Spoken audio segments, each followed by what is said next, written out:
Well, Christmas is almost here again, already. The cold weather's kicking in, the snowfall, the ice. It's gonna get below freezing, maybe even Sub-Zero. Which reminds me. Ah yes, Nintendo 64 end labels. The greatest invention ever. When Nintendo drops the ball, the fans pick it up. Here it is, Mortal Kombat Mythologies Sub-Zero. This is one Mortal Kombat game that I have never played before. But how could that be? It was one of my favorite video game franchises.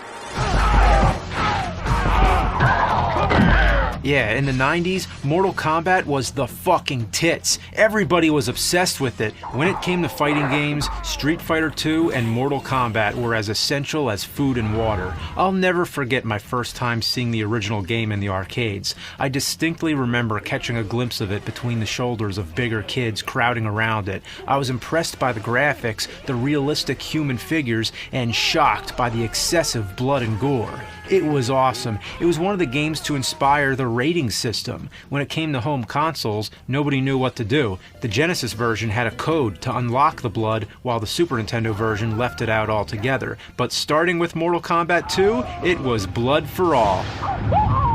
How to do the finishing moves and how to unlock secret characters was a daily school bus and lunchtime conversation. You could be the most geeky, socially awkward kid in school, but as soon as you'd show up passing around Mortal Kombat codes, you were the ultimate hero. There was a mystique to these games. It was all about secrets and rumors, such as a swearing code and a nude code. One time somebody printed out a move list which they got from connecting their computer to their telephone line. It was like science fiction shit, but it turned out to be an early form of something even bigger than life itself, called the internet. As I remember it, the mid-90s was the peak of Mortal Kombat fever, which led up to Mortal Kombat Trilogy in '96. It combined everything you wanted from the first three games. With new generation game consoles like PlayStation and N64, the games were getting closer to arcade quality, and that's what we all wanted, to be able to play the arcades in our own home. And then in '97 came Mythologies Sub-Zero. So why haven't I played this one before? Could it be that I was distracted by Mortal Kombat 4, which came out close to the same time? Or was it because I heard that it was very different from all the other games? All these years, I've been trying to get around to playing it, because anything Mortal Kombat related, you gotta play it. It can't be that bad, right?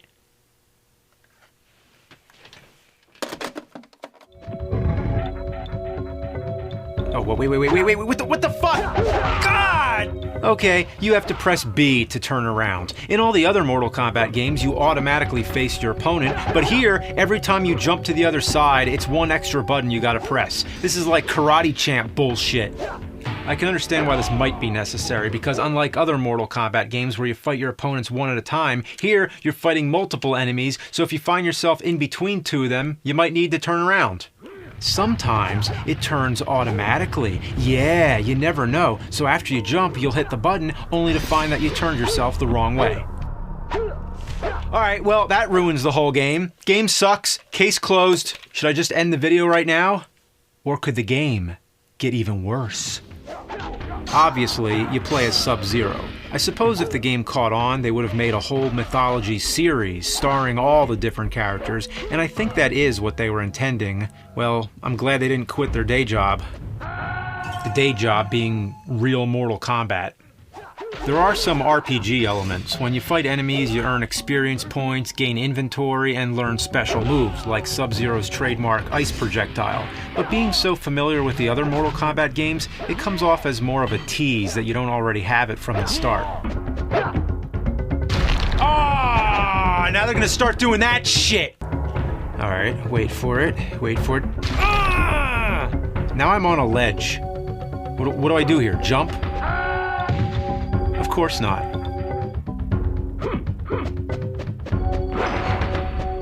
Oh, you just drop down and bounce off the awning. Yeah, okay. Your mother! Oh God! There's too many guys!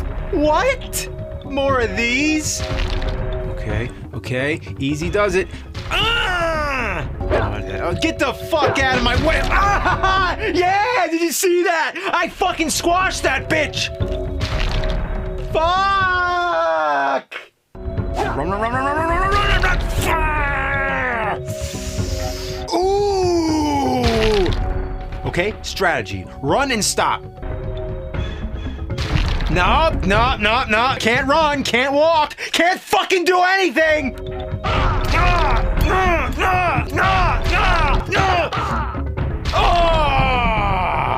After you make it through, by some miracle, you'll fight Scorpion. It's a one-on-one battle and looks just like traditional Mortal Kombat. It looks like it, but trust me, it doesn't feel like it at all. If only you knew. If only you were the one holding the controller right now, you'd know exactly what I mean. Here, take it. Yeah, I know. You would if you could, but trust me, don't. If I was jumping off a bridge, would you do it too? Nah, this is jumping off a bridge. And I'm not happy.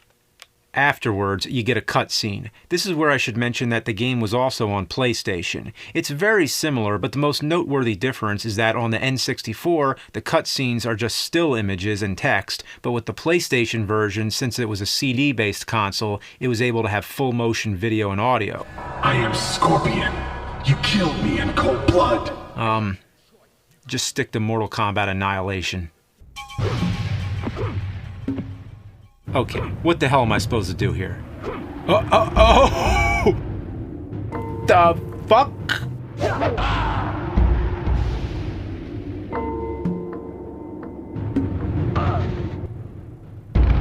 Oh jeez, I just outran the screen. Gotta give some credit for the 3D or 2.5D backgrounds. Another basic problem is that to jump, you press up. In any typical Mortal Kombat game or any tournament fighter, that's normal. But in a platforming jumping game, up is fucked up. Sometimes you intend to step back, but your thumb slides across up, and you jump by accident. The entire level 2 is all about hopping these platforms. Come on, you son of a bitch! Ah, fuck! Ah, get out of my way, I'm just trying to... Oh, okay. That makes it easier. For many of these jumps, you have to wait to ride the wind current. Or not. Okay, should I jump then? Sometimes the wind comes right away, but other times you have to wait for it. And then there's times when you have to jump blindly, a leap of faith. And then there's times when I don't even know.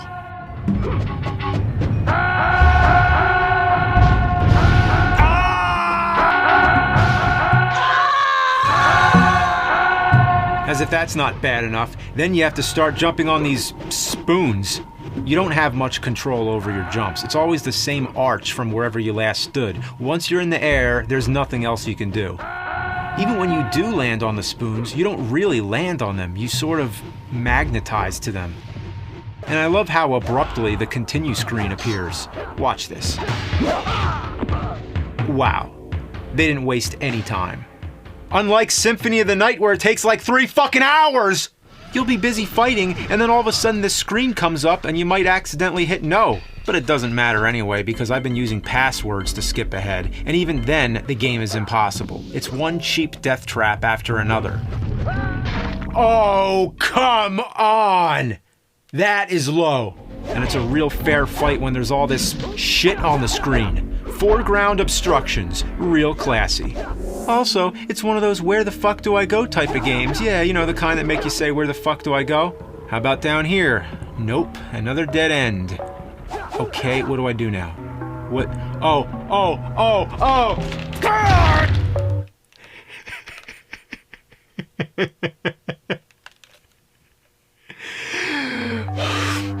I hate this! Where do I jump? Where do I jump? I can't kick this guy. I can't jump. The jump kick doesn't. The jump kick never fails like this. Ah! Fuck! Shit! Fuck! I didn't know there was a transformer in the game. It's Blaster. Fuck!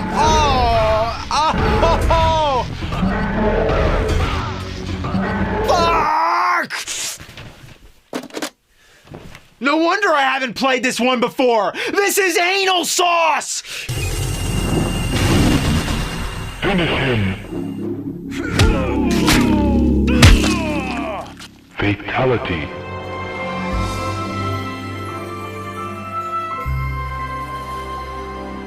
Hope you enjoyed that episode. I have something to tell you for fans of physical media who want to own the first 100 nerd episodes in your collection. We now have Angry Video Game Nerd Volume X out on a Blu-ray. So you can see what we did there. We had volumes 1 through 8. Now it's X, like Mega Man. This is the same stuff, just so you know. All these episodes were previously released on DVD, so there's nothing new here. The reason you would get this is if A, you don't already own them, or B, if you want to watch the first 100 episodes in one marathon, which would be about 19 hours. You could do that, it's possible. So it's 100 episodes on one disc, about 19 hours, and in addition to that, there's a second disc that comes with it that's about 7 hours of bonus material. These are the bonus material, the bonus content from the previous DVDs that goes up to 100. It stops at episode 100. They're in standard definition because they were shot in standard definition, and the reason they're on a Blu-ray is to be able to fit so many of them.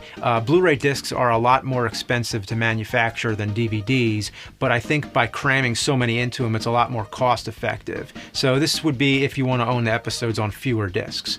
It's on Amazon.com right now. You can get the link in the description below and all the details there. For those who don't own Blu-ray players, we are planning to get the old DVDs back in stock. There could still be AVGN Volume 9. That's still possible if you want it. And we are going to put the newer episodes out. The ones that were shot in HD will be on Blu-rays in the future. So we have a lot of work to do. The focus lately has been on getting all these videos done, which we just did. You can see there's been a lot of videos on the site recently and on YouTube. So I hope you enjoyed all them, what we had this year. And look out for all new stuff in 2016. Happy holidays and Happy New Year.